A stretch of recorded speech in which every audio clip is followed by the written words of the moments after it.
All right, guys, this is going to be a really short video, but this is some extra information on AKI.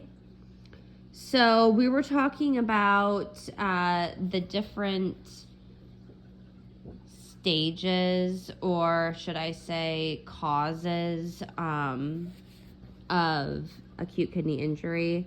We've got that pre-renal, intra-renal, and then post-renal. So we know that the pre-renal failure is damage before the kidneys. So that's more regarded around burns or the GI losses, that hemorrhage, which is going to cause that hypovolemia, any cardiac issues like maybe MI.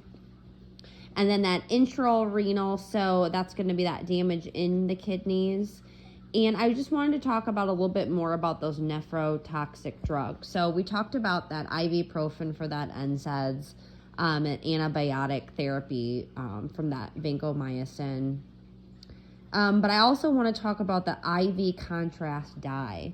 So that, if one of the diagnostics is to do any type of CT scan, we need to be mindful that this patient or these patients are already in that intrarenal failure of damage within the kidneys, and that IV contrast can further progress that as well. So we need to be running renal labs done prior to any type of CAT scan.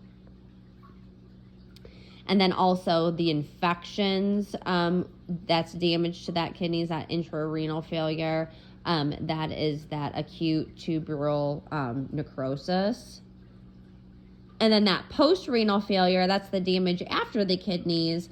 We talked about that, the stones, that BPH, the tumors, but I also wanted to say spinal cord injuries as well within that stage. And then the phases, we talked about those 3 phases of that oliguria stage, the diuretic phase, and then that recovery phase. The key first sign of AKI is normally that low urine output, that oliguric phase, which that 400 mLs within that 24-hour period.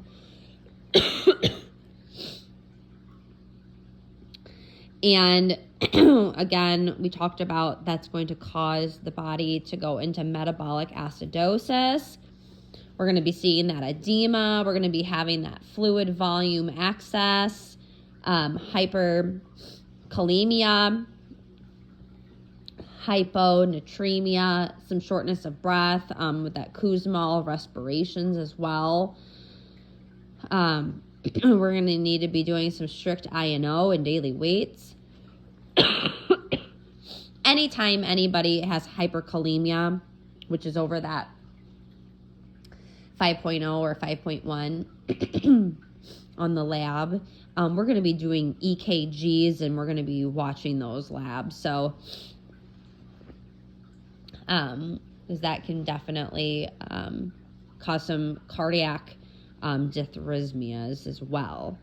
We need, for that diet modifications for that oliguria stage, we need a low protein diet, and we're going to limit that fluid intake.